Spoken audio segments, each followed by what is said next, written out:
El pastor Pedro Torres es el director del programa Escrito está, en francés, de la productora de televisión Spoil Media Quebec, que produce para 3 televisiones canadienses no adventistas y además en Hope Channel de Canadá. Eso es. Con esto podríamos pasar la ofrenda y decir amén, pero nos vas a explicar un poquito más, por favor, y luego ya empezamos con tu tema, que el tema tiene una información muy apetecible, porque es el Evangelio eterno, el juicio de Dios y el mensaje de los 3 ángeles. Sí, Vamos, señor. Lo a toco ver, todo.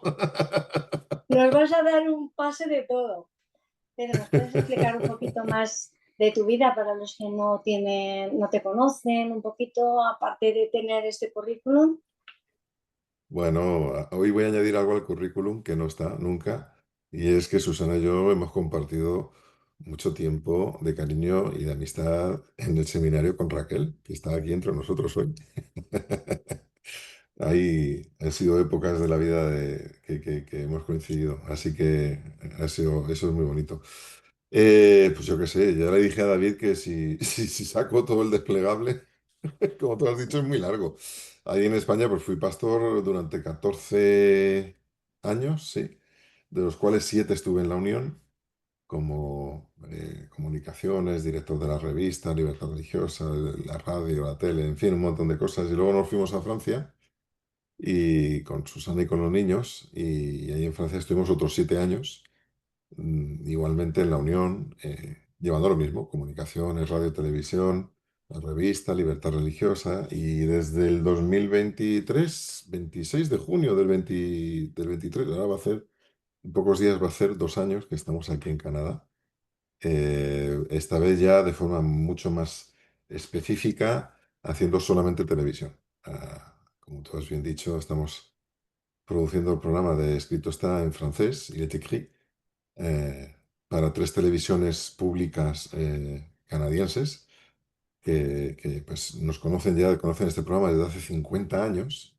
O sea, tenemos 51 años de estar en antena aquí en Canadá. Y desde hace un año y medio, Hope Channel, o sea, la Iglesia Adventista ha recibido una licencia de televisión desde el gobierno de Canadá.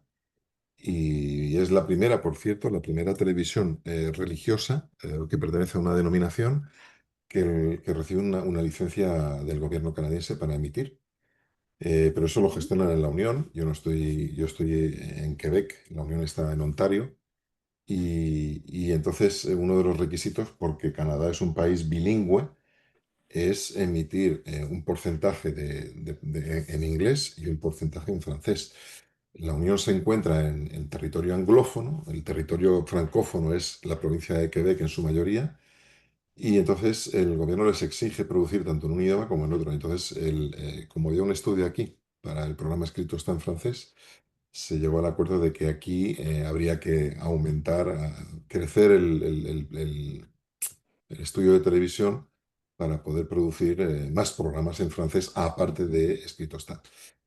Y entonces fue por eso por lo que me llamaron desde Europa, ¿no? Para venir aquí con la experiencia que tenía ya de Hot Channel en España y de Hot Channel en Francia, pues para llevar adelante este proyecto. Y gracias a Dios, pues este año ya empezamos a producir más programas de televisión, además de seguir produciendo Escrito está. Y vamos a pasar de 35 programas al año a 104. Y el año 2026 la idea es llegar a unos 200, 300 si podemos. El objetivo es más largo, así que tengo un desafío muy importante. Me encantan los desafíos. Me dije, no, es un desafío muy grande, ¿te quieres venir a Canadá? Y dije, me voy por el desafío, no por el frío. Bueno, eso es. Y Susana está trabajando también para la iglesia. Ella es la asistenta de recursos humanos, la que lleva todo el tema de informes, de todo el mundo, los contratos. Es también la secretaria del secretario general de la federación y la secretaria de jóvenes y la secretaria de educación. O sea que Susana tiene cuatro responsabilidades. Así que gracias a Dios estamos aquí en misión, como se suele decir. Y paro ahí. Pues fíjate, con todo ese historial y os tenemos aquí en Huesca. Sí, sí, Muchísimas gracias por tener un tiempo para nosotros sí, y hombre, para un placer. compartir este tema que tiene una pinta de ser espectacular. Bueno, pues si quieres empezamos. ¿Os parece Sí, bien? ¿Empezamos? Bueno, pues antes de empezar, os invito tal y como estamos ahora, a ver qué es lo que el Señor nos depara hoy. Y ahora os explicaré por qué. Querido Padre, gracias por este privilegio de poder predicar hoy en mi lengua materna y poder compartir tu palabra con un grupo de hermanos, aunque estén en la distancia. Te pido que hoy especialmente me ayudes, Señor, que tu Santo Espíritu toque el corazón de cada uno y que seas tú el que hable, Señor mío, que seas tú el que nos abras tu palabra y nos renueves el espíritu para poder seguir adelante, no solamente al lado tuyo, sino con esta misión que tú nos encomiendas de llevar las buenas noticias a todo el mundo, Padre. Bendícenos, quédate con nosotros en esta noche, Padre, por Jesús. Amén. Vale. Entonces, pues ahí voy, empiezo. Tengo que decir que hoy esto lo puse por escrito ayer. Ayer la pobre Susana estuvo aguantándome porque tardé como 8 horas o 9 horas en poner por escrito esto y es la primera vez que lo voy a predicar como tema único. Es algo que llevaba yo en la mente, en el corazón, en la conciencia y que lo he estado dando a trozos desde el año pasado, aquí y allá, aquí un trozo, aquí un otro, y cuando me he dado cuenta de que cada una de estas cosas que he estado hablando, y siempre en petit comité, nunca desde el púlpito, tenía todo un sentido y una coherencia y me dije, esto lo tengo que poner por escrito de alguna manera. Así que lo comparto por primera vez con vosotros, con la Iglesia de Huesca. Y espero que hoy reavivéis el primer amor. Lo digo de corazón, ¿vale? Así que voy a estar medio leyendo un poquito porque digo que son muchas ideas que he puesto en orden y le quiero dar sentido y esto tiene pintas de evolucionar a muchísimo más. Pero bueno, eso el Señor solo lo sabe. Yo una cosa que sí me gusta compartir, bueno, me gusta no me gusta, lo digo así, claro, no me gusta, de nosotros como iglesia y del movimiento, de todos los movimientos que tienen que ver con la escatología, porque no somos los únicos, ¿no? Están los testigos de Jehová, los mormones y otros, es que tenemos un concepto, pero bueno, yo no voy a hablar de los demás, voy a hablar de nosotros, un concepto muy condicionado de lo que es la idea del fin del mundo, ¿vale? Un concepto muy condicionado de lo que es el juicio de Dios y, por supuesto, con todo eso lleva un concepto sesgado de la salvación. Y no nos damos cuenta. Lo triste es que no nos damos cuenta de ello. Bueno, lo triste y a la vez lo feliz. Porque si nos diéramos cuenta de ello y siguiéramos haciéndolo así, entonces eso sí que sería triste. Pero en realidad todo eso está sesgado por el trasfondo religioso de nuestra cultura. Entonces, hay que tener en cuenta que la mayoría de países donde la religión cristiana es predominante son los países occidentales.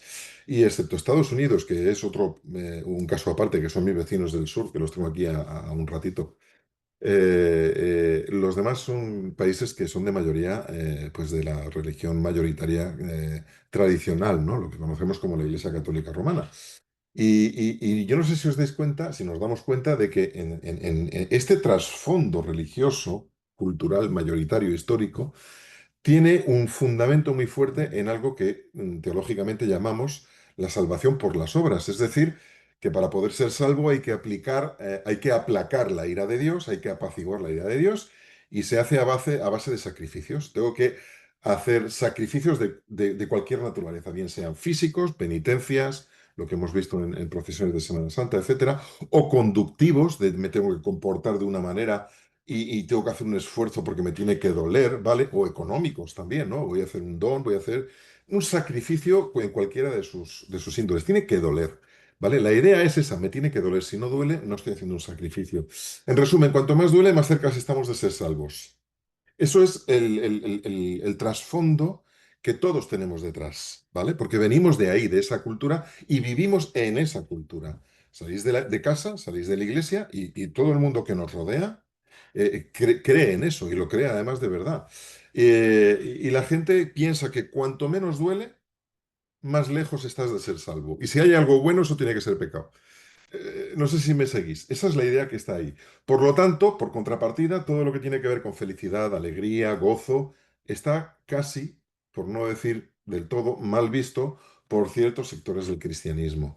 Yo no voy a decir dentro de nuestra iglesia, pero a veces puedo identificar personas que, sin darse cuenta caen en ese esquema, ¿no? Ah, no puede ser. Si todo va bien, es porque el diablo está contento contigo. Te tiene que ir mal sí o sí siempre, en todo momento.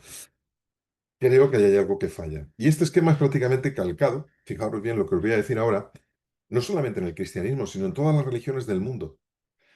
Cuando hablamos, siempre hablamos de la Iglesia Católica, porque es lo que nos rodea, en España por lo menos, pero es que fuera de Europa y fuera de otros países, bueno, en Europa cada vez hay más musulmanes. Es que hay otras muchas religiones. Están las tres grandes religiones monoteístas, el cristianismo, el judaísmo y el islam, ¿vale? Pero es que además hay otras muchas. El budismo, el sintoísmo, y hay una infinidad, ¿vale? Y en todas las religiones, fijaos muy bien, no solo las monoteístas, las tres grandes religiones monoteístas, sino en las politeístas y en las paganas, ese esquema se repite. Hay que hacer algo para ser salvo. Ejemplos grosso modo de la fe islámica. Tienes que hacer, están los cinco pilares del Islam, tienes que orar 5 veces al día, tienes que por lo menos peregrinar una vez en tu vida a la Meca, ¿vale? Tienes que dar de comer a los pobres, tienes que hacer una serie de cosas. Y si tú haces esas cosas, da igual qué es lo que haces el resto del día, puedes ser la peor persona del mundo, la más horrible, pero si tú cumples con esos requisitos, entonces puedes ser salvo. Y hay algunos que lo llevan al extremo de si tú acabas con la vida de ciertos infieles, te esperan 70 vírgenes en el cielo. Eso es salvación por obra. Si yo hago, me gano una salvación. Y en otros lugares, pues ocurre lo mismo. Si yo he nacido en una casta, me voy a la India ahora, ¿no? Hablando del accidente del avión este, y he nacido en una casta pobre, y, tengo la posibilidad de, si me comporto bien, al reencarnarme, nacer en una casta superior y así ir creciendo hasta que llego al nirvana o me fundo con el universo. Si me porto mal, entonces me bajo de casta o incluso me puedo reencarnar en algún animal. Así que, fijaos, no es solo cuestión de criticar a una denominación, y digo la denominación como la Iglesia Adventista siempre señala con el dedo a la Iglesia Católica Romana, ¿no?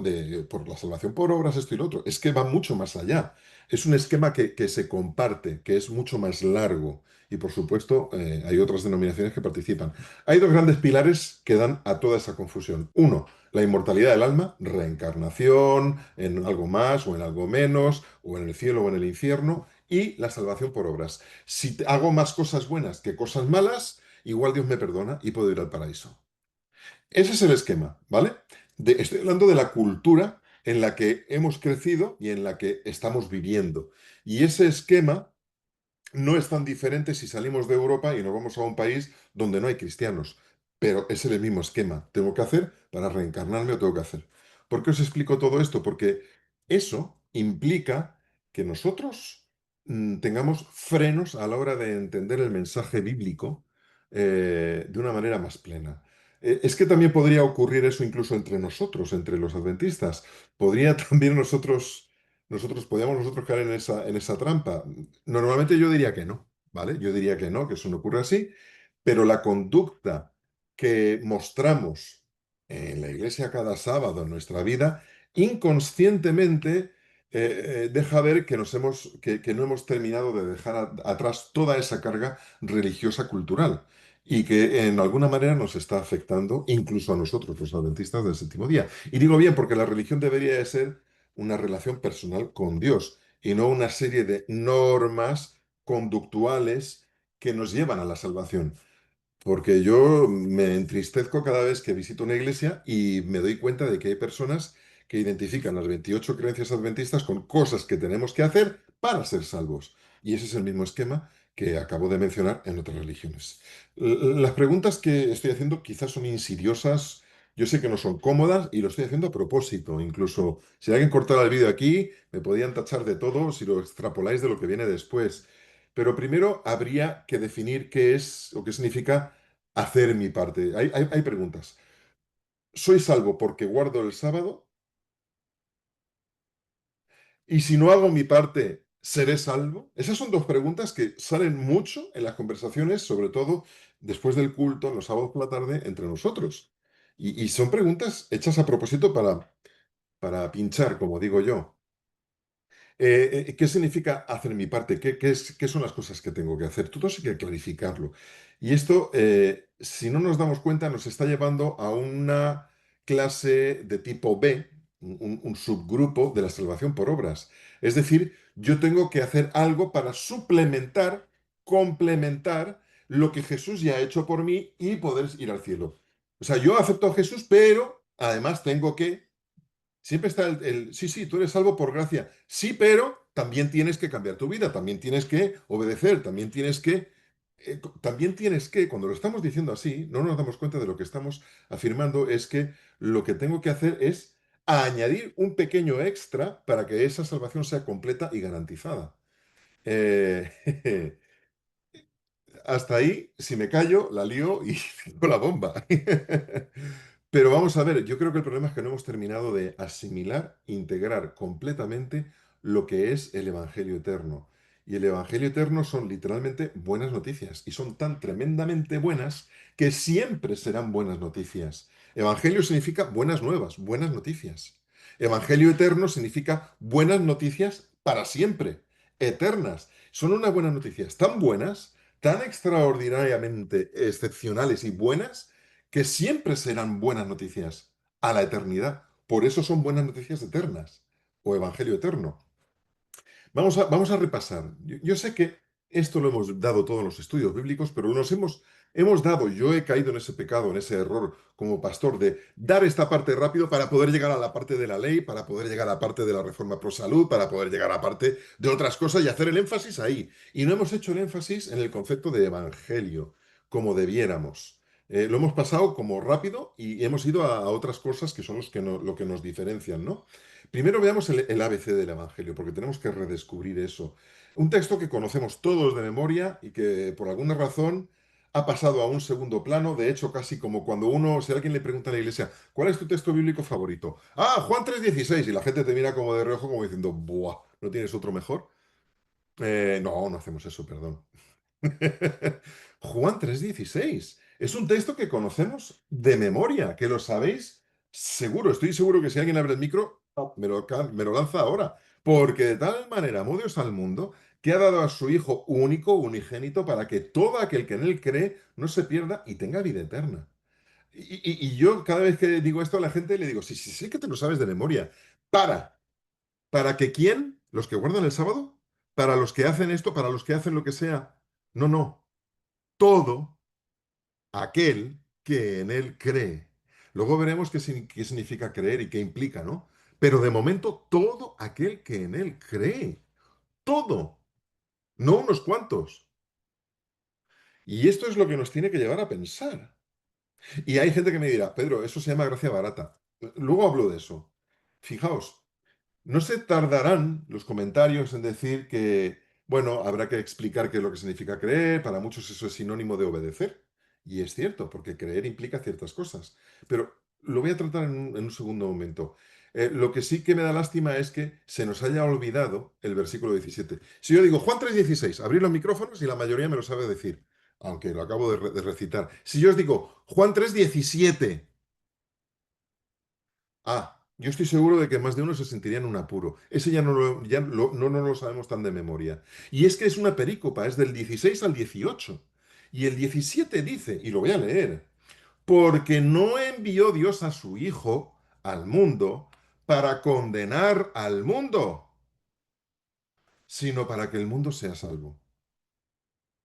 Amigo, o sea, la misión de Jesús al venir, cuando fue enviado por el Padre, o sea, es comisionado por el Padre. Siempre hablamos de Jesús, pero se nos olvida la labor del Padre. El Padre ama tanto al mundo que ha enviado a su Hijo con una única misión, salvarlo, no condenarlo.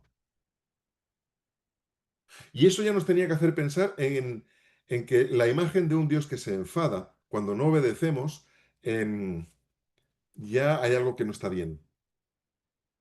A eso nos tendría que llevar a pensar en otras cuestiones. Dios envió al Hijo para salvarnos, no para condenarnos. Al origen de toda la iniciativa está la Trinidad al completa, el Padre, el Hijo y el Espíritu Santo, que toman el relevo el uno con el otro, y uno es el que tiene la iniciativa, el otro es el que está enviado, luego el otro es el que viene en lugar del que sube. Están los tres implicados en eso, pero no voy a entrar ahora en ese tema. Y fijaos cómo termina el versículo 18. Yo os digo ahora, Juan 3:18. ¿Quién lo sabe de memoria? Lo mismo, nos quedamos solo con el 16. El que en él cree no es condenado. Nos da miedo ser condenados, que llegue el fin del mundo, que llegue... Ahora llegaremos a todo eso. Pero el que en él cree no es condenado. Dice ahí, pero el que no cree y utiliza el pasado, ya ha sido condenado. Los que están condenados no es porque Jesús vino a condenar, es porque ya están condenados. Y esto nos está diciendo ahí que todos partimos de la misma base. Todos partimos de la base de que ya hemos sido condenados. Así que lo único que podemos esperar es aceptar a Jesús y una salvación. Jesús no vino a condenar porque ya está todo hecho. No vino a echar a perder porque ya estaba todo echado a perder. No necesita enfadarse. No necesita venir aquí con un hacha levantada porque ya está todo cortado. Él solo vino a sanar y restaurar. Así que repito el versículo 18. El que en él cree no es condenado, porque el que no cree ya ha sido condenado, porque no ha creído en el nombre del unigénito Hijo de Dios. Y ese es su problema, que no ha creído. Y cuando se pierda, se va a perder, evidentemente, por todo lo que hemos hecho, por todo lo que la humanidad es pecadora, pero en realidad lo que le va a impedir la salvación es su decisión de rechazo porque rechaza la segunda oportunidad. Hay mucho, me gustaría profundizar y solamente tardaría una hora para hablar bien a fondo de lo que es todo el concepto correcto de Evangelio eterno, pero necesito avanzar. Dicho de otro modo, todo ser humano partimos, ya lo he dicho, de la misma base y solamente seremos salvos simplemente por haber creído en Jesús.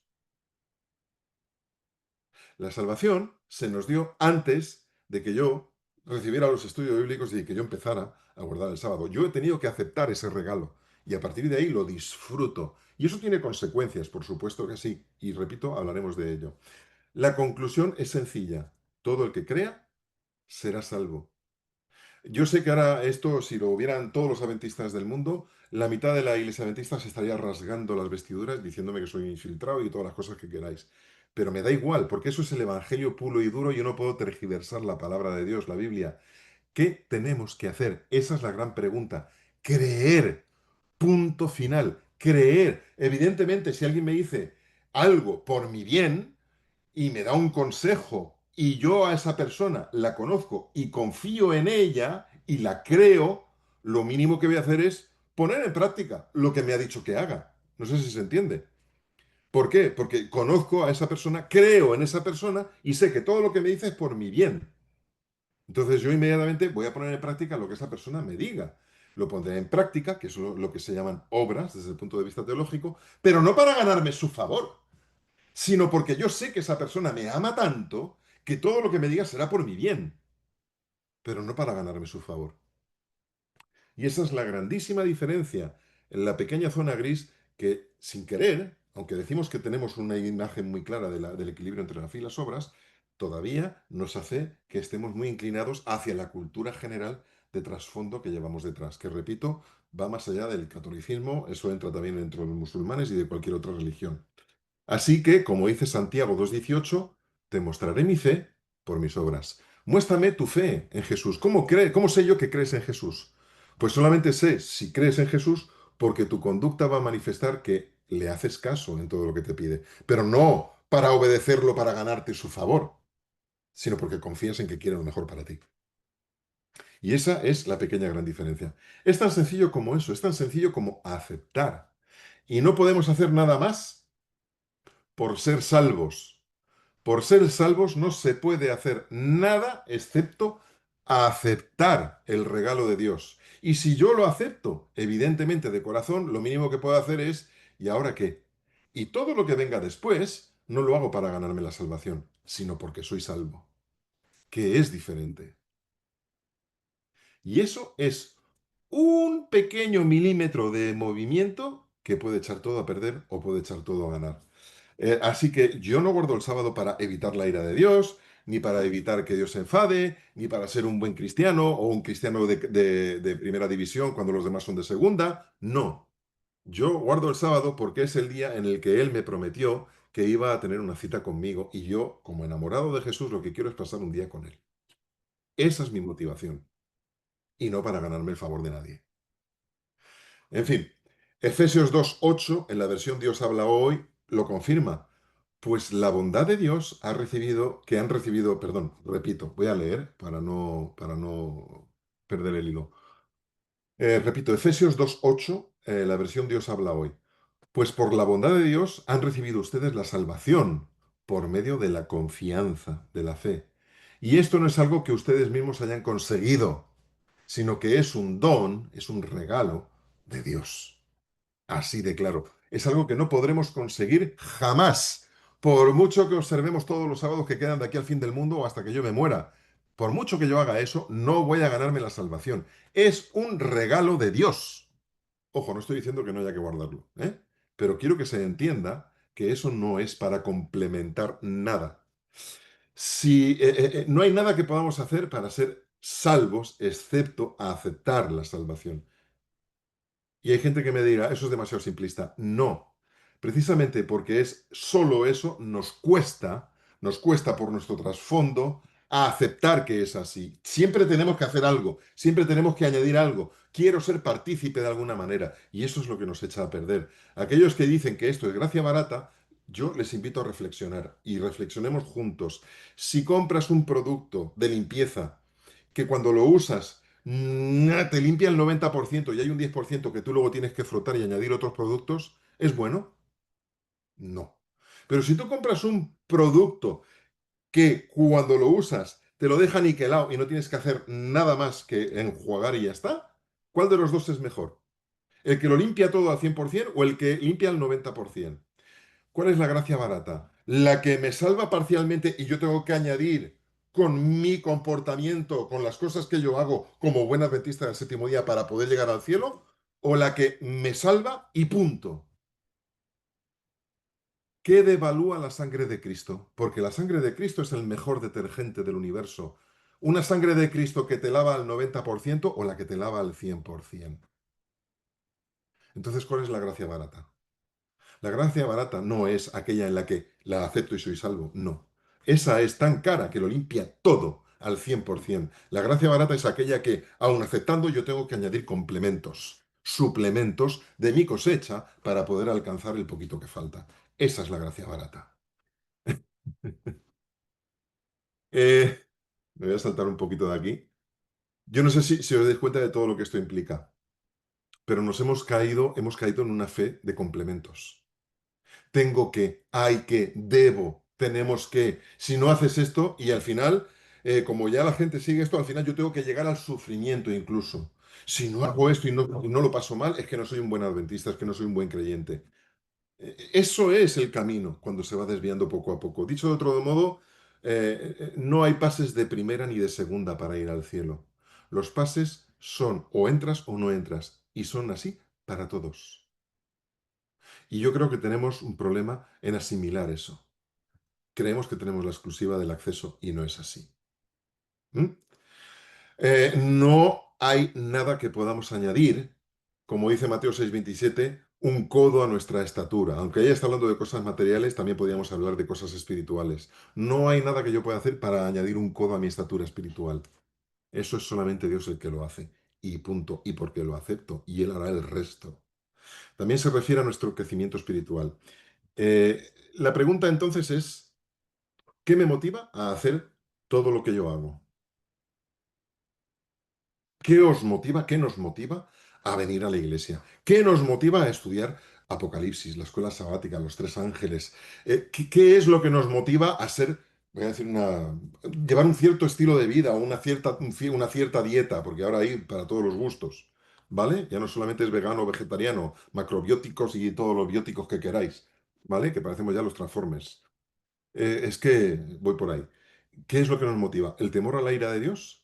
¿El temor al fin del mundo que se aproxima y querer estar al día de tengo que estudiar profecía y como no se me da bien, pues me trago todos los vídeos que me van llegando por internet diciendo que a lo mejor el Señor viene en el 2027 o en el 2030 o en el 2031 o en el 2033. Y eso, pues bueno, pues hay gente que ha estudiado más que yo y me lo trago. Y nos volvemos periquitos. Y como yo sigo eso, pues si por casualidad viene en esa fecha, pues yo ya me he salvado. ¿Por qué? Porque he seguido esa corriente. ¿Cuál es tu motivación? ¿El miedo al fin del mundo? ¿El miedo al juicio de Dios? Yo sé que lo que estoy diciendo hoy es duro, ¿eh? Y me alegro de que quede grabado. Y sé que algún día a lo mejor hay gente que me va a decir de todo. Pero es que es eso lo que hay detrás. Seamos honestos con nosotros mismos, por favor. No es momento de entrar a fondo ahora en las señales del fin del mundo y todo eso. Y hay mucha gente que lo hace y lo hace bastante bien. Hay otros que lo hacen fatal, ¿vale? Tampoco voy a entrar en ello. Pero otro concepto mal comprendido es porque la Biblia dice que... perdón, eso es otro concepto que se ha entendido mal. Fin del mundo. Fin del mundo. ¿Fin de qué? La Biblia, cuando se refiere a eso, habla de un cielo nuevo, de una tierra nueva. Pedro habla de ello, Apocalipsis habla de ello. Luego, en realidad, lo que tendríamos que hablar es de un nuevo mundo. O no hablamos de una tierra nueva. ¿Cuánta gente da el estudio bíblico todavía sobre la tierra nueva? Yo en mi carpeta de estudios, cuando la doy a los catecúmenos, a la gente que estudia para bautizarse, tengo un estudio para hablar de la tierra nueva. Hoy en día ya muy poca gente incluye ese estudio porque hay que motivar a la gente. Entonces, no se trata del fin del mundo, se trata de un nuevo comienzo, para empezar. Y eso ya de entrada nos tiene que cambiar en la forma en la que enfocamos según algunos temas. Se trata de una transformación, de una regeneración, de un nuevo comienzo que por cierto no tiene final.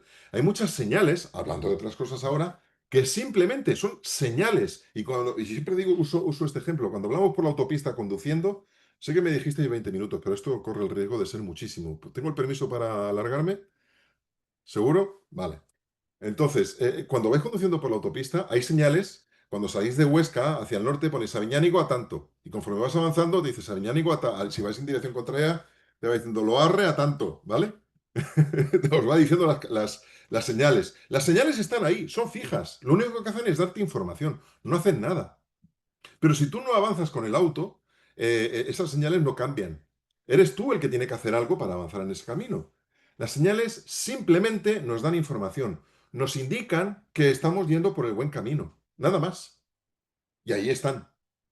Y vamos en la dirección correcta. Pero si hablamos de la segunda venida, y en la Biblia se nos habla de ello, solo hay una condición. Y tenemos un problema gravísimo porque metemos todo en el mismo saco. Hay muchas señales, pero solo hay una condición para que la segunda venida de Jesús tenga lugar, se realice, para que la parusía ocurra. Hay gente que me dice, condición, la ley dominical. No, eso es una consecuencia de la condición, es una señal, no es una condición. La persecución, no, eso es una consecuencia de la condición, es una señal de la condición. Solo hay una condición. Y la condición la tenemos en un texto que lo pasamos de paso, de puntillas, cuando leemos Mateo 24, cuando se habla siempre del tiempo del fin. Y es Mateo 24, 14, un texto que también se conoce, pero lo tenemos ahí en segunda categoría. Y dice, y será predicado este evangelio del reino en todo el mundo para testimonio. Ojo, no dice que para conversión, dice para testimonio, o sea, que cada uno elija. Tampoco tenemos que bautizar a todo el mundo.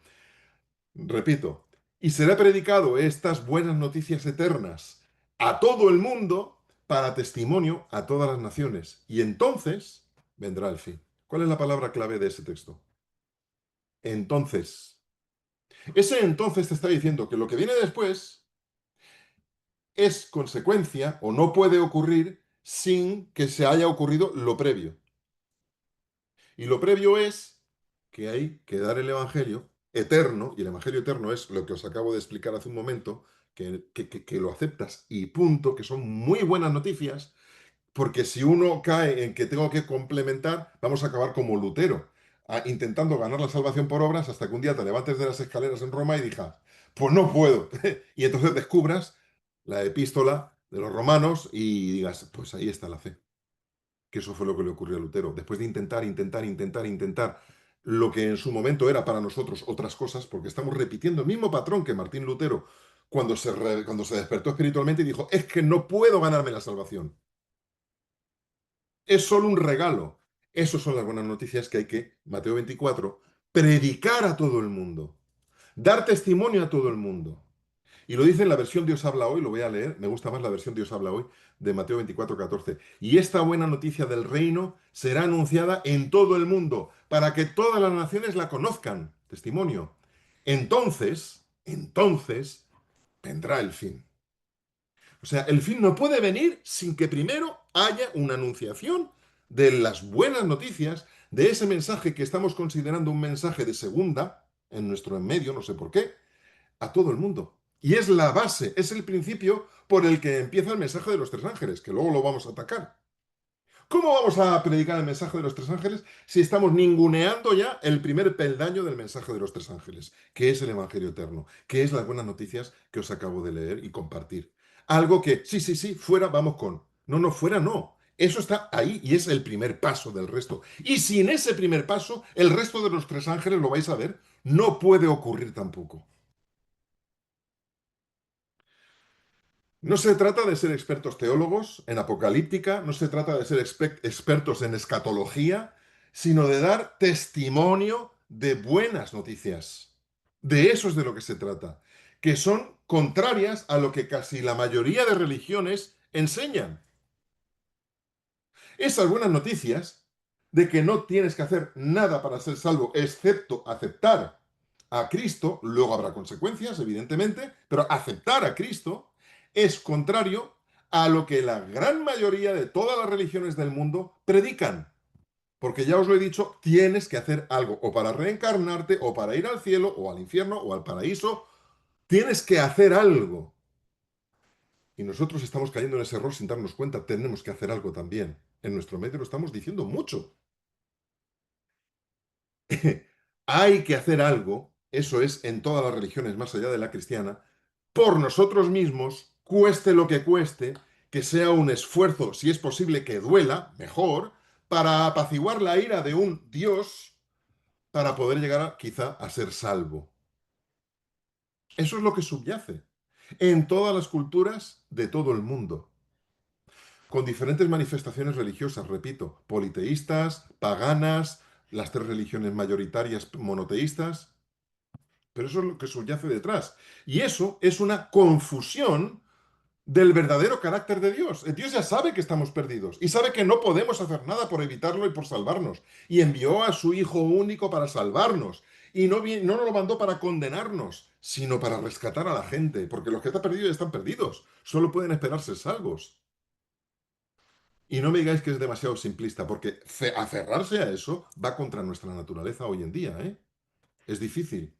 Dicho de otro modo, es la predicación de esas buenas noticias, porque son buenas noticias, lo que alivia la angustia. Ahora decidme a mí hasta qué punto me puedo equivocar en lo que voy a decir ahora. Decidme a mí si decirle a la gente que Dios les ama, que Jesús vino y murió por ellos, si no va a aliviar la angustia de miles de millones de personas que sufren en todo el mundo porque, por ejemplo, en la India piensan que por haber nacido mujer no tienen derecho a ser salvas. ¿No alivia eso una conciencia?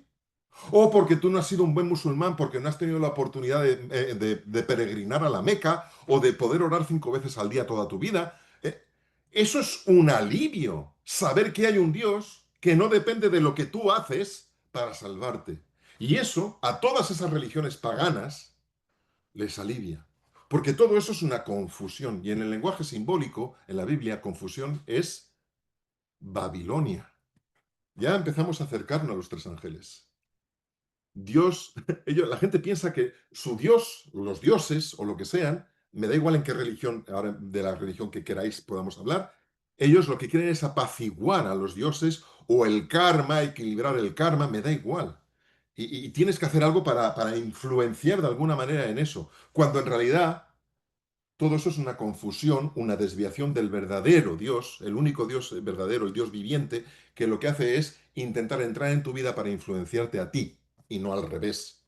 Nosotros no estamos aquí para influenciar en Dios, sino dejarnos que Dios nos influencie, aceptar a Jesús. Es una carga inmensa que hoy está aplastando a miles de millones de almas en todo el mundo. Porque siempre hablamos de la Iglesia Católica, de España, de Europa, pero es que vamos mucho más allá.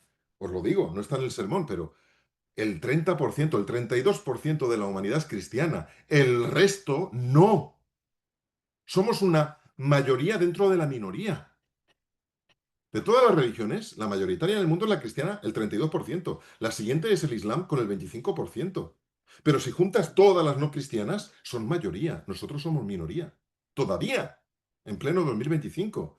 Y toda esa gente está sufriendo por su estatus social, por la casta en la que han nacido, por el sexo con el que han nacido. Si soy mujer, estoy perdido. Por el país, por el color de la piel.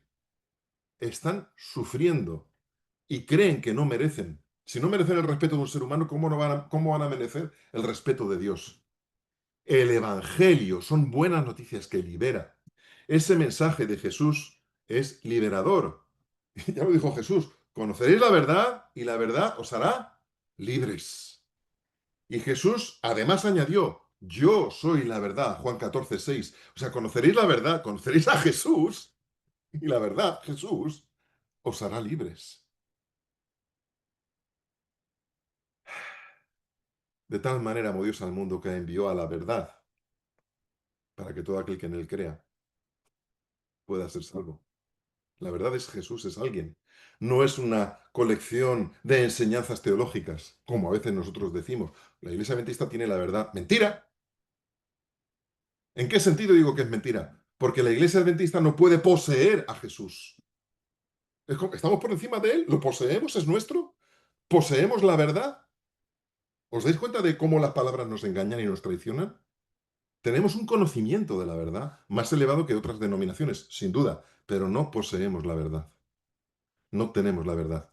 Quiero que eso quede claro, porque sin querer ese lenguaje nos mina el subconsciente y nos traiciona. Nos traiciona. No, para nada.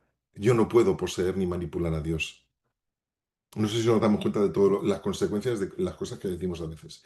Y ahí viene el tema, mensaje del primer ángel. Ya he pasado de la idea del juicio como algo temerario, ahora vamos a hablar de ello. El mensaje del primer ángel. Y aquí es donde ya necesitamos empezar y vemos que la secuencia empieza con el cumplimiento de Mateo 24:14. O sea, Mateo 24:14 es el preámbulo de Apocalipsis 14.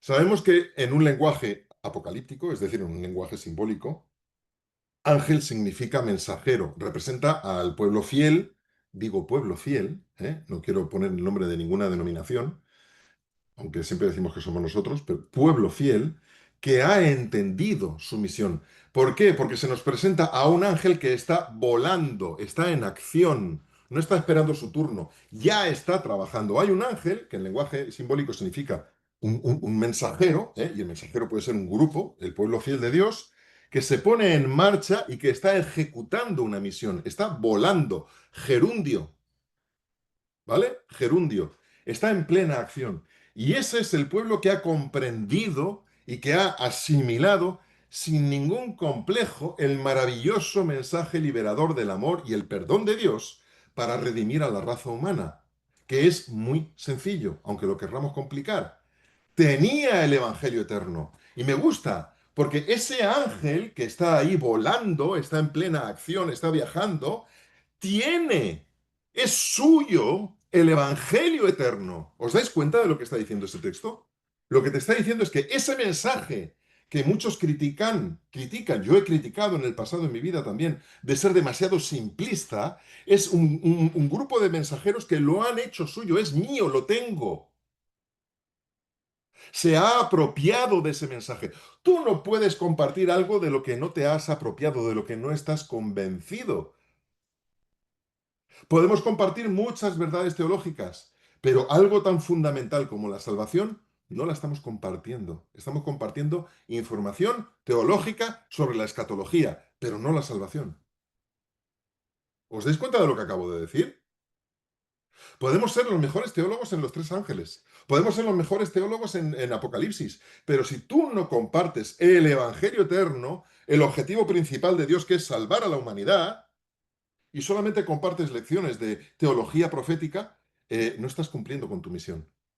No estoy diciendo que no haya que hacerlo, ¿eh? Estoy diciendo que nos estamos dejando lo más importante, fuera. Me gusta porque el primer ángel dice, y vi volar por en medio del cielo otro ángel que tenía el Evangelio eterno para predicarlo a los moradores de toda la tierra, toda nación, tribu, lengua y pueblo. Es decir, un mensajero que se ha apropiado de ese mensaje, que es suyo, que es mío, lo ha abrazado y lo estoy compartiendo. Es tan bueno, son tan buenas noticias que no me las puedo guardar y las tengo que compartir con todo el que se me cruce por delante, a toda nación, tribu, lengua y pueblo. Y eso es un eco de Mateo 14, 24, 14. Este Evangelio eterno será futuro, predicado a toda nación, pueblo, tribu, lengua, y entonces vendrá el fin. Y aquí dice que ya se está predicando. Vi el ángel volando con el Evangelio para predicarlo. Está ahí, él ya está en acción. ¿Os dais cuenta de la sucesión? Mateo 24 y el primer ángel están unidos. Es el siguiente, el siguiente episodio de la serie en Netflix, ¿vale? Eh, Tenía el Evangelio, lo ha hecho suyo, debe compartir. Y el siguiente versículo, el versículo 7, dice algo muy interesante. Diciendo, ¿os dais cuenta? De nuevo, gerundio, está diciendo, no es que va a decir, está, en ese momento que hemos llegado, ya estaba hablando, está en proceso de hablar, de predicar, de proclamar. Temed a Dios y dadle gloria porque la hora de su juicio ha llegado y adorad a aquel que hizo el cielo y la tierra y la mar y las fuentes de las aguas. Vamos por partes. Vamos por partes. Yo creo que este sermón lo vais a tener que poner en YouTube y rever varias veces porque es mucha información. Primero, temed a Dios. Yo, esto fue hace 2 meses, compartiendo con un señor que ha sido videasta para la BBC, para Canal Arte, para History Channel, el Discovery Channel y en fin, todas estas. Y lo tengo en el estudio ayudándome. Gracias a Dios lo he puesto en mi camino y se está interesando, le he dado un estudio bíblico a ella y a su esposa. Me dijo, Pedro, no entiendo lo de temer a Dios. Y entonces fue cuando con él me puse, y esto fue otro golpe más de que necesitaba escribir esto. Yo le dije, pues tienes razón, porque no parece lógico que diga que en una misma frase yo encuentre ten miedo de Dios y por el otro lado cántale alabanzas, dale gloria. O sea, yo no le voy a cantar a uno aleluya y alegría cuando por el otro lado me están chocando las rodillas porque estoy asustadísimo. Aquí hay algo que no cuadra. ¿Eh? No puede ser. Y el contexto inmediato me está diciendo que hay algo que no he entendido bien. Y eso me lanzó a decir, oye, mira, hace tiempo que no me meto con el griego, con el hebreo y con estas cosas. ¡Pum! Me metí. Le busqué la explicación a este hombre y os voy a compartir lo que encontré. El contexto inmediato me dice que sea lo que sea que incita a la reacción es, me impele, me compele, me empuja a darle gloria. Sea lo que sea, lo que viene después, porque dice, haz esto y esto porque esto otro. Ese esto otro, que vamos a ver a continuación, tiene que ser tan bueno que me está llevando a, de entrada, a decir, ¡buah! ¡Bravo! A aplaudirle. Gloria, vamos a cantarle porque es que es ole. Y estoy usando términos muy españoles, aplaudir y ole. Aquí usaría otros términos. Hay expresiones que nos dan una idea, como por ejemplo, estoy en la gloria. Cuando uno está en la gloria, ¿cómo se siente? Pues tú te sientes de maravilla, extraordinario. Estoy en la gloria. Es que no puedo estar mejor. Dadle gloria a Dios. Es algo muy positivo. ¿Cómo puede ser que algo tan positivo esté junto con la palabra temor, miedo, ¿vale? Bueno, entonces, cuando la misma frase encuentro esas dos expresiones que parecen yuxtapuestas, parecen contrapuestas, tengo que reflexionar qué significa temer. Y el término griego, ahí es donde yo me metí detrás, es fóbete, que viene del verbo phobos. Del verbo phobos viene la palabra conocida en español fobia, ¿verdad? Miedo, pánico, terror. Tristemente, en nuestra cultura actual, el campo semántico a fobia, a phobos, es solamente negativo. Pero cuando tú te vas al original y analizas el campo semántico de todos los significados que tiene la palabra, no hay un 100% de coincidencia. El problema de traducir de una lengua a otra es que tienes que buscar una palabra similar que recoja al máximo posible la idea mayoritaria, pero hay matices que se te escapan. ¿Se entiende? ¿Vale? Vale.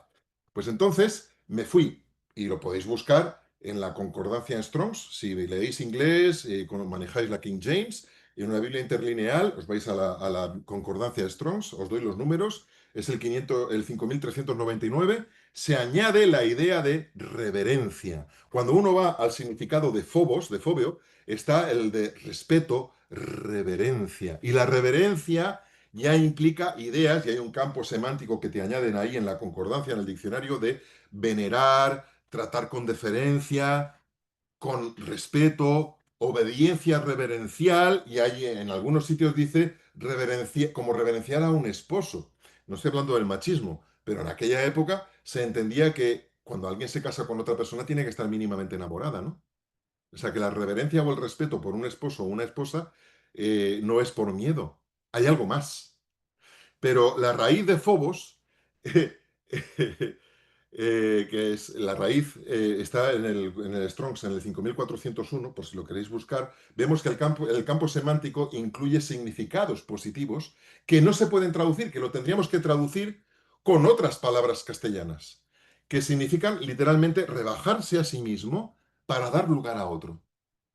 O sea, me cae tan bien esa persona o me ha hecho tanto bien que lo único que puedo decir es, ahí está, ese es el que me ha ayudado, ese es el que me ha hecho bien.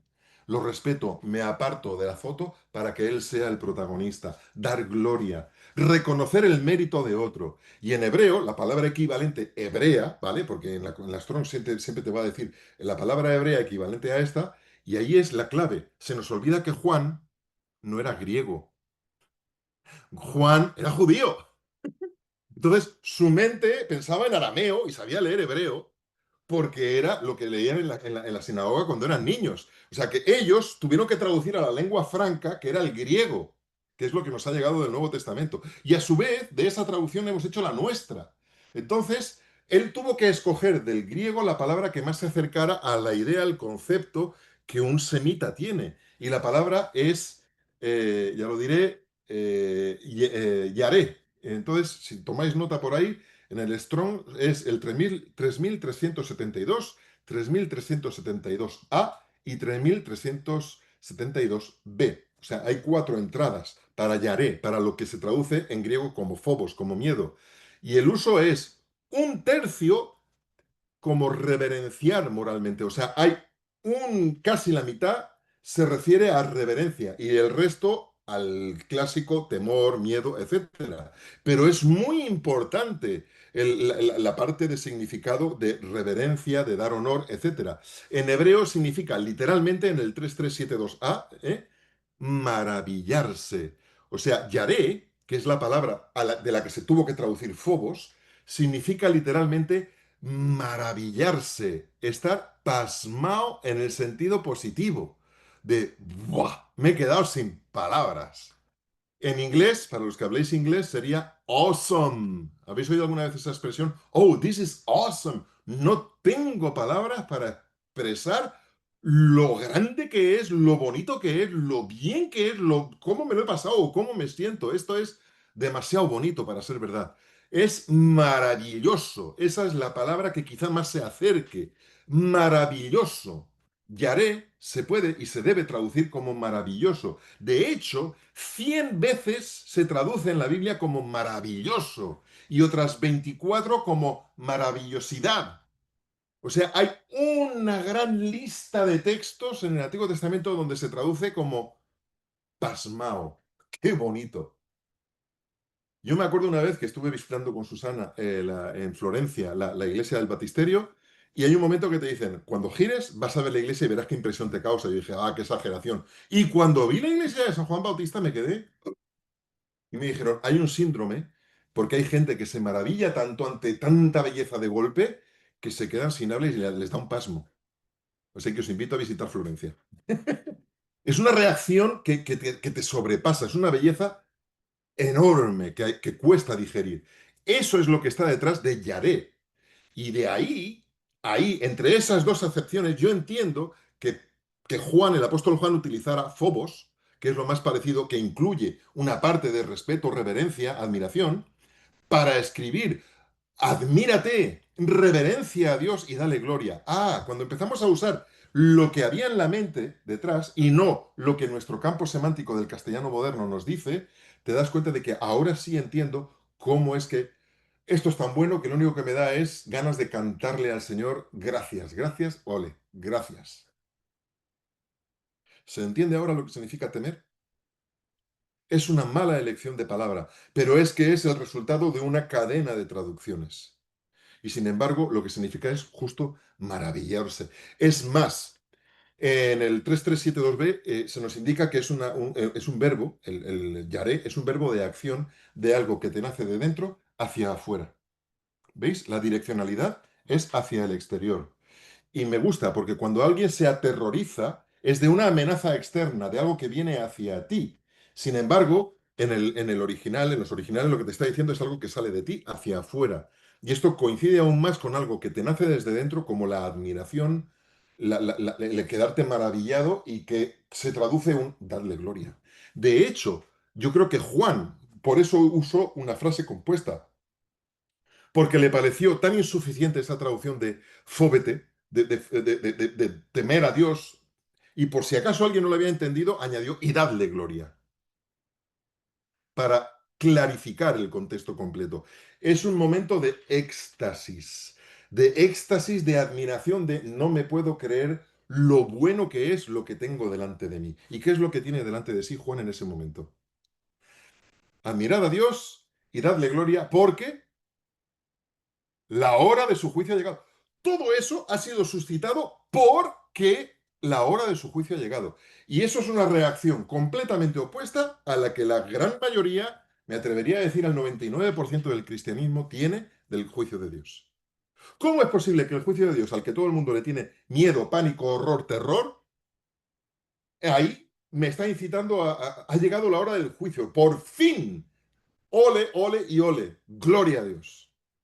¿Cómo es posible? Y ahí viene la segunda parte, la siguiente. ¿Cuál es el motivo que suscita? La llegada. Porque, el porque te está diciendo qué es la causa. Así que analicemos la frase. ¿Qué es lo que ha llegado? ¿Tenéis el texto bíblico por ahí? Bueno, os lo repito. Me gusta decir, admirad a Dios, o respetad o honrad a Dios, y dadle gloria, maravillaos de Dios y dadle gloria. Porque, ¿qué es lo que ha llegado? La hora de su juicio. Pregunta, ¿de quién es el juicio? Buena pregunta. La gente, me diréis, el nuestro, ¿verdad? Sí. ¿Seguro? ¿Quiénes son juzgados? Eh, eh, Antes de que sigáis respondiendo, aunque no tengáis el micro abierto, si decimos, voy a remitirme a algo más reciente en el tiempo. Ha llegado la hora del juicio de Johnny Depp y de Amber Heard. ¿Os acordáis del juicio de Johnny Depp? ¿Sabéis de quién hablo, no? Del actor de Piratas del Caribe, que su mujer le llevó a juicio por malos tratos, supuestos malos tratos. ¿Os acordáis? ¿Vale? ¿Vale? Ha llegado la hora del juicio de... ¡Pum! O en su momento, por ser más contextuados, más contextuales, ha llegado el juicio de la Pantoja. Llegó el juicio de la Pantoja. Bueno, ¿quiénes están siendo juzgados cuando decimos esos? Cuando decimos eso, estamos identificando al sujeto del juicio, ¿no? Era Johnny Depp el que estaba siendo juzgado, y su mujer, la Amber Heard, la que estaba siendo metida al juicio, o la Pantoja, la que estaba siendo juzgada, ¿no? Cuando decimos, ha llegado la hora del juicio de fulano, estamos diciendo que ese fulano es el que está siendo sometido a juicio. Dicho de otra manera, ¿cómo se llamaba la jueza del juicio de Johnny Depp? Nadie se acuerda. Tenéis que ir a Google. Porque no le damos el nombre del juez al juicio. Al juicio le damos el nombre del que está siendo juzgado. Y el texto dice, temed a Dios, honrad a Dios y dadle gloria, maravillaos de Dios y dadle gloria, porque la hora de su juicio ha llegado. ¿Quién es ese su? Es Dios. Luego, es Dios el que está encausado, el que se está sometiendo a juicio. Y yo sé que hay gente que en este momento diría, apago el vídeo y se acabó. Sigue viendo el vídeo, por favor. Sigue viendo el vídeo. En el griego, he vuelto a ir al griego, dice, porque la hora de, y leo literal, criseos autú, ha llegado. Nosotros decimos automóvil. ¿Qué significa automóvil? Que se mueve por sí mismo. Y si es la hora del Criseos autú, del juicio de él, ha llegado. Criseos autú literalmente significa el enjuiciamiento de él con mayúscula, ha llegado.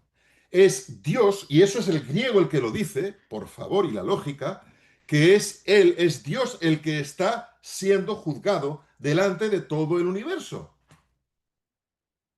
Y no es el único. Evidentemente nosotros entramos en la ecuación, lo voy a explicar a continuación. Pero se nos escapa un detalle importantísimo. Dios, el Padre, es el que está siendo juzgado. Y no lo digo yo. ¿Quieres otro texto? Juan 5:22. Juan 5:22 dice, porque el Padre a nadie juzga, sino que todo el juicio se lo dio al Hijo. ¿Esos textos qué ha pasado? ¿Que se nos han escapado o qué? El Padre no juzga a nadie porque no puede juzgar, porque es un juez que ha sido recusado. ¿Quién lo recusó? Se nos está olvidando que todo esto está ocurriendo dentro de un gran marco que se llama la tragedia de los siglos, el conflicto cósmico, que empezó en el cielo con un ángel que se llama Lucifer, que acusó a Dios de ser injusto, arbitrario, dictador y muchísimas otras cosas más, al punto que lo quiso derrocar y ser Dios, ocupar el lugar de Dios, destronarlo. Y de hecho hubo un golpe de Estado, hubo un intento de golpe de Estado en el cielo. Y no lo digo yo, lo dice la Biblia. Apocalipsis 12 del 7 al 9. Después hubo una gran batalla en el cielo y Miguel y sus ángeles luchaban contra el dragón. Y luchaban el dragón y sus ángeles, pero no prevalecieron ni se halló más lugar para ellos en el cielo. Hubo un intento de golpe de Estado en el cielo. Y Lucifer acusó a Dios de ser injusto y todo lo que se os ocurra. En ese momento quedó en entredicho el gobierno de Dios. Por eso Dios se tiene que reivindicar y por eso Jesús vino a mostrar al Padre, a reivindicar el carácter del Padre. Fue lanzado fuera el dragón, la serpiente antigua que se llamó Diablo y Satanás, el cual engaña al mundo entero. Fue arrojado a la tierra y sus ángeles fueron arrojados con él. Pausa de agua. La duda queda sembrada. Dios queda recusado como juez justo y amoroso, por supuesto. Él se le tacha de todo menos de bonito. Solo hay una forma de reivindicar su honor. Madre mía, estos son los primeros estudios bíblicos que yo doy cuando empiezo con una persona. Que cada modelo de gobierno es la única solución, que cada modelo de gobierno, que cada propuesta de gobierno siga su curso y el universo quede libre de toda duda de cuál es la mejor propuesta de gobierno. Lucifer, ¿te has quedado con la Tierra? Adelante, es tu patrimonio, es tu territorio. Desarrolla tu propuesta de gobierno, a ver qué resultados tiene. Cuando el juez queda recusado, tiene que ceder el lugar a otro juez. Otro tiene que ocupar el lugar del juez que ha sido recusado. Juan 5:22 nos lo dice, ya lo hemos leído el texto antes, lo repito, porque el Padre a nadie juzga, no puede juzgar porque ha sido recusado, sino que todo el juicio se lo dio al Hijo. Es el Hijo, es Jesús el que está ocupando el lugar del trono, el que está juzgando, el que ha empezado en 1844 el juicio para que Jesús lo confirma, él lo confirma en Juan 9:39. Juan 9:39, leo en la versión, la Biblia en lenguaje actual. Y Jesús dijo, yo vine a este mundo para juicio, para que los que no ven vean y para los que se ven y para los que ven se vuelvan ciegos. Jesús vino a este mundo con un objetivo, poder juzgar para juicio. Él vino a prepararse para poder ser el juez. Vino a sacrificarse para poder salvarnos. Pero eso no es todo en el plan de la salvación. Él tuvo, y ahí tenéis toda una epístola maravillosa sobre cómo Jesús, gracias a su sacrificio, se perfeccionó, no voy a entrar ahora en esos temas, para poder ser nuestro sumo sacerdote fiel, para que podamos hallar ayuda en el oportuno socorro. La epístola a los hebreos habla de Jesús, de todo lo que hizo y de cómo todo lo que hizo en la tierra tiene sus implicaciones y su contrapartida en el santuario celestial en la época del juicio. Se estuvo ahí preparando para el juicio. La parte que me toca a mí es su muerte en la cruz y a mí me salva, punto. Pero eso no se queda ahí, él sigue trabajando. Y Jesús sigue confirmando eso. Y en Juan 12:31, Jesús abunda todavía más en ese tema y dice, ahora es el juicio de este mundo, ahora el príncipe de este mundo será echado fuera. Sabéis que hay muchas implicaciones, no voy a entrar a esto requiere un sermón individual, pero en ese momento se estaba juzgando, dejando en evidencia y fuera de lugar a dudas la intencionalidad de Lucifer y de Dios, y cómo Lucifer acabó asesinando a Jesús por delegación, pero asesinándolo. En otras palabras, Dios no solamente ha hecho provisión para que todo ser humano sea salvo por gracia, porque a Él le da la gana, si tú lo aceptas, claro, lo que debe llevarnos, por supuesto, a una actitud de gratitud y seguir las indicaciones, obediencia que Dios nos da, eso está por supuesto, pero también ha condescendido al punto de someterse al juicio él mismo. Y esto se nos olvida. Esta parte es tan importante que la hora de su juicio ha llegado. Nos está diciendo que Dios, el Padre, se ha humillado para decidir, me someto a juicio. Siempre hablamos de la sumisión de Jesús, quien siendo igual a Dios, a forma de Dios no estimó ser igual a Dios como cosa a la que aferrarse, conocéis el texto, ¿verdad? Sino que decidió humillarse tomando forma de siervo y ser hecho semejante a los hombres, etcétera, y morir hasta la muerte de cruz. Sí, sí, sí, todo esto lo conocemos, pero el Padre también ha decidido humillarse. Ha decidido humillarse porque ha dicho, le doy el juicio a mi hijo, me someto a juicio, es mi juicio. Es Dios entero el que se humilla para poder salvarnos. Y esto abunda todavía más en el mensaje maravilloso de hasta qué punto Dios es capaz de hacer lo que sea por salvarte. ¿Y tú crees que yo eso lo puedo complementar de alguna manera? Lo tengo que aceptar y punto. Evidentemente, cuando yo lo acepto, haré lo que Dios me pida, pero no para ser salvo, sino por agradecimiento. El objetivo final de toda esa humillación. Me encanta porque si leemos Filipenses 2 del 6 al 11, donde es lo que os he dicho, Jesús haciéndose obediente hasta la muerte de cruz, y dice en el versículo 10 y 11, para que en el nombre de Jesús, escuchad bien, porque siempre nos paramos en el 9, vamos a leer el 10 y el 11, para que en el nombre de Jesús se doble toda rodilla de los que están en los cielos y en la tierra y debajo de la tierra. Ahí está hablando de ese conflicto cósmico que va más allá de las fronteras de nuestra atmósfera. Para que todos los que están en los cielos, en la tierra y debajo de la tierra, doblen la rodilla delante de Dios y digan, cierto es. Eso solo puede ocurrir en un juicio universal, que es lo que está ocurriendo ahora, desde 1844. Que se reconozca. Y dice el versículo 11, y toda lengua confiese que Jesucristo es el Señor. Y dice, ¿para qué? Hay que confesar que es el Señor, pero no se acaba ahí. Para gloria de Dios el Padre. Todo eso tiene un único objetivo, dar gloria a Dios el Padre, restaurar al juez que ha sido recusado, que ha sido falsamente acusado y que ha decidido dejar de ser el juez y darle el juicio a su hijo. Eso está en el versículo 11. Son estos textos que pensamos que están ahí para dar boato y pompa a las alabanzas. No, no, tienen un significado. Y que toda lengua confiese que Jesucristo es el Señor para gloria de Dios el Padre. Todo esto es para gloria del Padre. Él es el que ha sido en entredicho. Para restaurarlo. El objetivo final de toda la humillación es declarar, demostrar públicamente las verdaderas intenciones del Padre, ese que tanta gente pinta como un Dios iracundo, para gloria del Padre. Eco de, ahí encontramos en Filipenses 2:11 un eco del mensaje del primer ángel, para dar gloria al Padre. Dad gloria a Dios, porque la hora de su juicio ha llegado. Es la misma idea. ¿Cómo no le voy a dar gloria a Dios cuando lo estoy viendo que ha decidido humillarse para poder salvarme a mí? Para poder dar una segunda oportunidad a la humanidad. Es que nos damos cuenta de las implicaciones del juicio de Dios en lo que a mí me concierne. Lo único que me nace es cantar de alegría.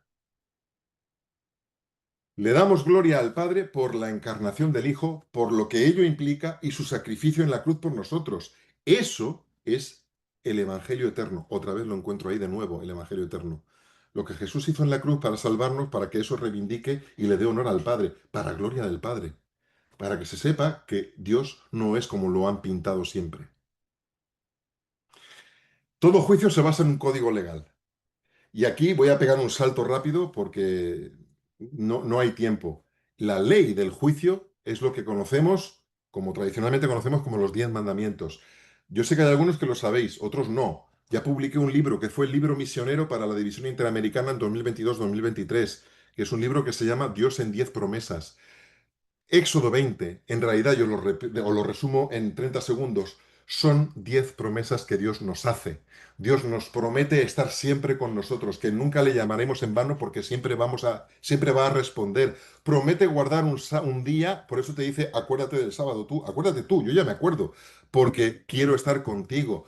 Te prometo que no tendrás necesidad de robar, porque yo me ocupo de tus necesidades, y hay muchos textos que lo confirman. No he visto justo desamparado ni su descendencia que mendigue pan. No necesitas robar, no necesitarás robar si me aceptas como tu Dios. No necesitarás mentir, yo te defiendo, no necesitarás.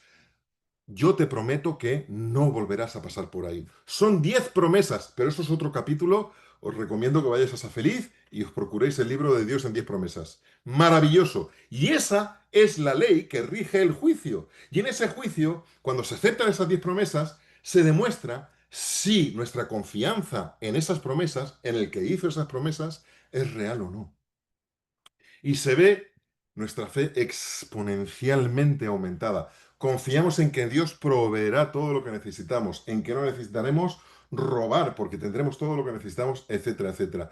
En ese juicio, solo hay una manera, escuchadme bien, solo hay una manera de saber si el carácter de Dios queda reivindicado o no. Porque Dios puede decir lo que sea, al final es su palabra contra la de Lucifer, ¿vale? A Lucifer le acusa y Dios puede contraacusar, pero es su palabra contra la otra. ¿Cómo vamos a solucionar el juicio? Como lo he dicho antes, que cada uno desarrolle su propuesta de gobierno. Y en función de los resultados de su propuesta de gobierno, veremos la verdadera intención de cada uno y si realmente es una buena propuesta de gobierno o no. Así que en ese juicio, la única manera de saber si Dios queda reivindicado o no es que nosotros pasemos a ese juicio como lo que se llaman testigos encausados.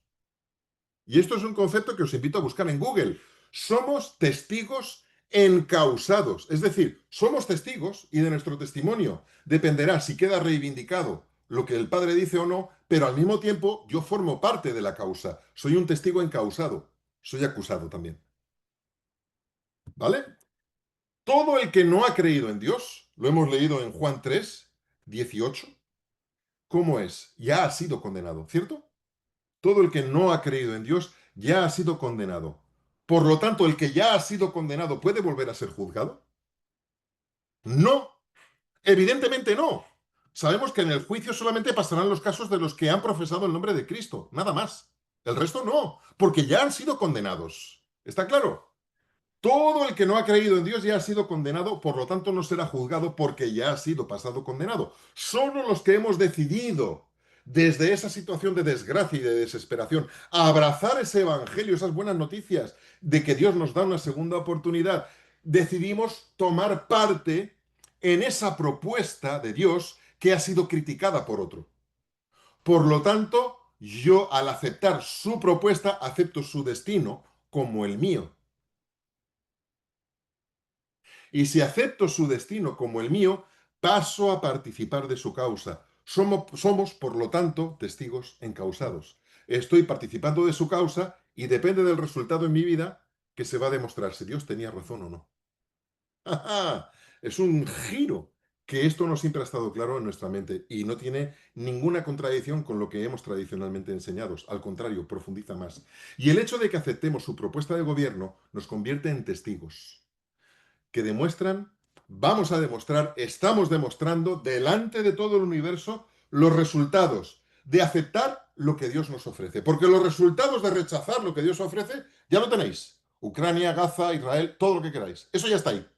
Pero aceptar lo que Dios ofrece, yo paso a ser una parte activa en el juicio. Y el primer interesado, por lo tanto, el primer interesado en que tú seas salvo, ¿quién es?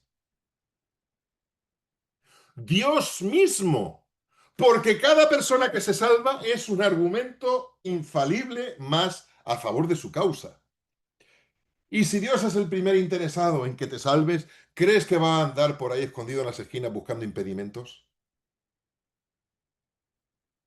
Dios hizo lo imposible para que puedas ser salvo. Lo imposible. Romanos 5, uno de mis capítulos preferidos. Mas Dios muestra su amor para con nosotros que, aun siendo pecadores, siendo enemigos, ya estábamos condenados, aun así, Cristo murió por nosotros. Y más aún cuando dice, y si siendo enemigos, Dios nos reconcilió consigo mediante la muerte de Jesús, con más razón todavía, ya reconciliados, nos liberará y nos hará participar de su vida. Ahora estoy leyendo en una versión diferente. ¿Os dais cuenta de que la única intención y el único interés de Dios es salvar, salvar y salvar? Más aún, el mismo Jesucristo, Señor nuestro, dice el versículo 11 de Romanos 5, artífice, porque Él fue el que murió en la cruz, artífice de la obra reconciliadora en el momento presente, hace que nos sintamos orgullosos de Dios. Lo que Jesús hizo y todo lo que ha hecho en nombre del Padre para salvarnos hace que nos sintamos orgullosos de Dios. Y eso de nuevo es un eco del primer ángel. Honrad a Dios, dadle gloria. Estoy orgulloso de ese Dios, porque la hora de su juicio ha llegado. Y sé que por fin vamos a reivindicar delante de todos los mundos no caídos quién tiene razón y quién no.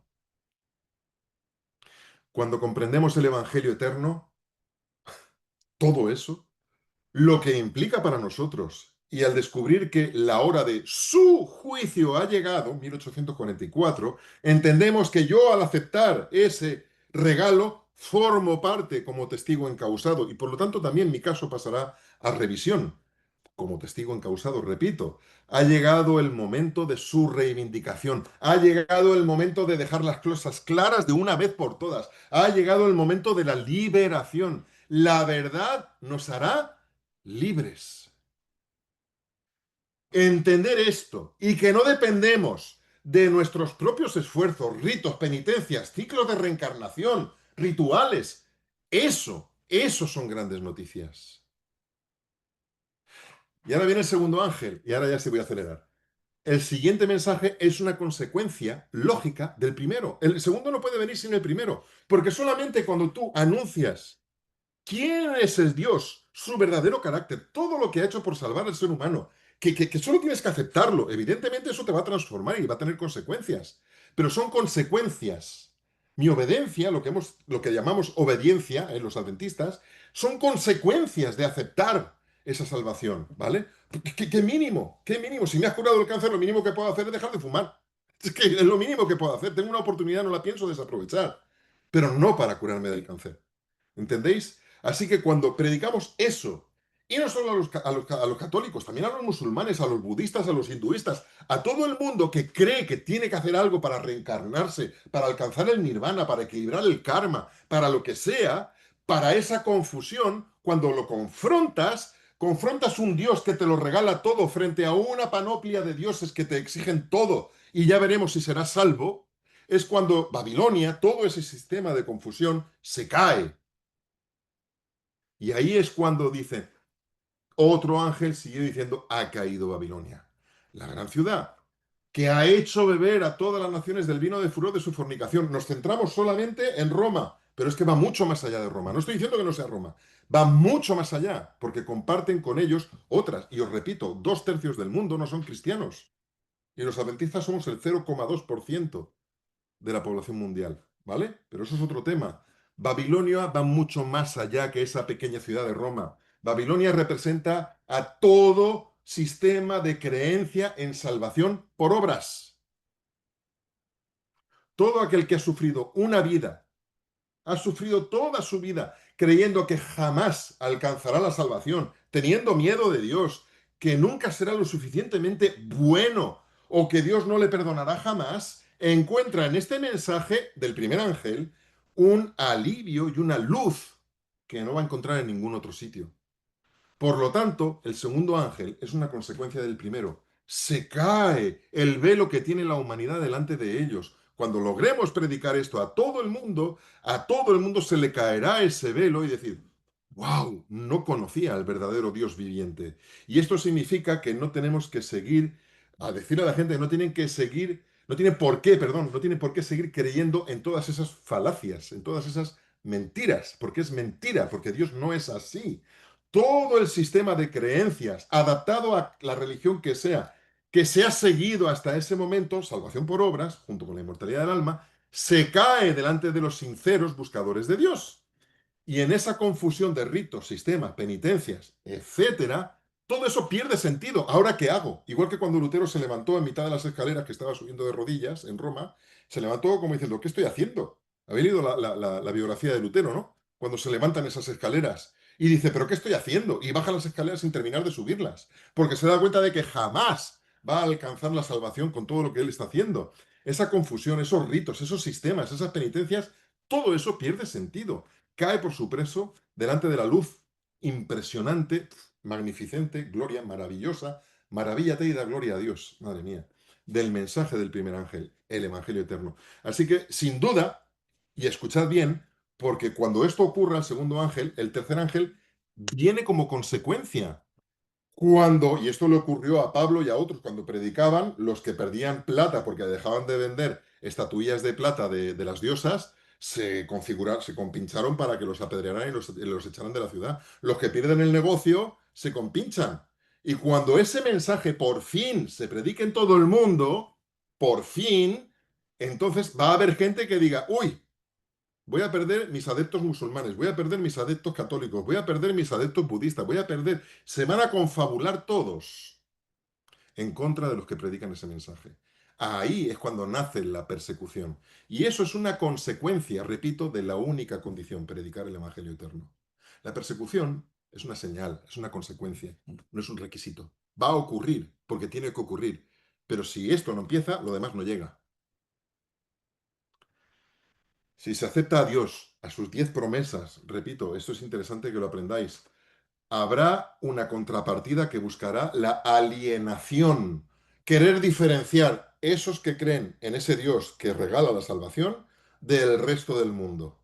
Y se va a instaurar un montón de sistemas, entre ellos el famoso conocido, entre nosotros los adventistas, la ley dominical. ¿Por qué? Porque quiero que la gente rechace eso y que se defina. Va a llegar un momento en el que el mundo se va a tener que definir entre esos u los otros.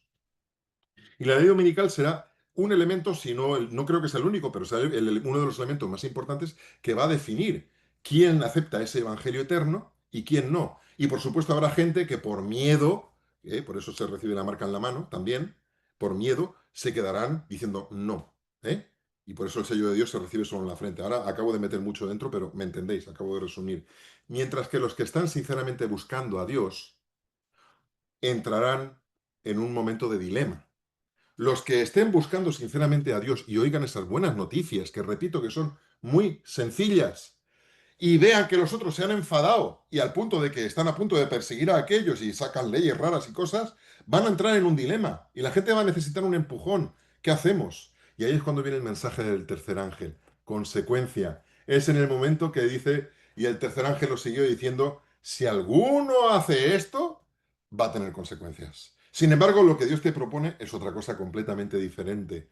Me gusta mucho porque no sería justo que llegáramos a ese punto y no declarar ante los que están indecisos cuáles son las consecuencias de o tomas parte con el destino de Dios o tomas parte con el destino de todos esos y el que está detrás. Porque no os olvidéis que me estoy saltando mucho, que es una pena, la parte del tercer ángel, estoy realmente saltando varios párrafos, ¿vale? Que, no, que recordemos que el lago de fuego, etcétera, etcétera, fue preparado ¿para quién? Lo dice la Biblia, para el diablo y sus ángeles. No fue preparado para ningún ser humano. Ni un solo ser humano tenía que estar participando de ese destino de Lucifer y de sus ángeles. Ni uno. Pero los que han rechazado esa oportunidad de Dios han decidido compartir su destino con. Y así es como termina, por desgracia, en Apocalipsis 20, el versículo 15, y ahí fueron arrojados, junto con el diablo y sus ángeles, todos los que no tenían sus nombres escritos en el libro de la vida eterna. Que no tenían por qué, que ese no tenía que haber sido su destino. De hecho, no era su destino, pero lo escogieron. Y es una lástima. Y es una lástima. Pero eso es una consecuencia. Nuestro mensaje no es ir predicando a la gente un mensaje de miedo diciéndole, te vas a quemar. Nuestro mensaje es, Dios te ama, Dios te salva, Dios te regala la salvación. Y eso, por contraste, cuando se predique en todo su fulgor, en toda su potencia, en todo su esplendor, va a ser de tanto contraste que va a suscitar todo lo demás. Y ese es nuestro error. Predicamos muchísimo, llevamos 2 o 3 años predicando muchísimo sobre los tres ángeles y la teoría de los tres ángeles. Escuelas sabáticas, trimestres enteros, pero no estamos cumpliendo la misión de los tres ángeles, que es predicar el Evangelio eterno. Mateo 24, 14, en Juan, en Apocalipsis 14, empezamos con lo que dice Mateo 24, y en consecuencia de esa predicación del Evangelio se desencadenan eventos que están descritos en el segundo y en el tercer ángel. Pero son eventos que se desencadenan. Y por muchos que lo describamos, por muy expertos que seamos en eso, mientras no volvamos a la casilla de partida a predicar el Evangelio eterno, nada de eso se va a desencadenar. Y sí, va a ocurrir. Va a ocurrir conmigo o sin mí, o a pesar de mí. La pregunta que yo os hago es, ¿os vais a involucrar en la predicación del Evangelio eterno? ¿Qué visión tenéis ahora del juicio de Dios? ¿Realmente da miedo? Los tres ángeles. ¿Había algo más de lo que se nos ha enseñado hasta ahora? Yo creo que sí. Y se nos ha escapado, por desgracia, lo más básico, lo más sencillo y lo más importante. Así que es importante revivir lo que algunos han llamado gracia barata. Y aunque me acusen de predicar gracia barata, yo la voy a volver a predicar 1000 veces y hasta que me muera, porque es la única gracia que es plenipotenciaria, que pone a la sangre de Jesús donde es suficiente para salvar incluso al ladrón en la cruz que no tuvo tiempo de dar ni un solo estudio bíblico ni de bautizarse. Revivir ese mensaje de buenas noticias cambia toda la dinámica de cómo comprendemos los últimos eventos de la historia de este planeta y los mensajes de Apocalipsis. Así que ahí lo dejo.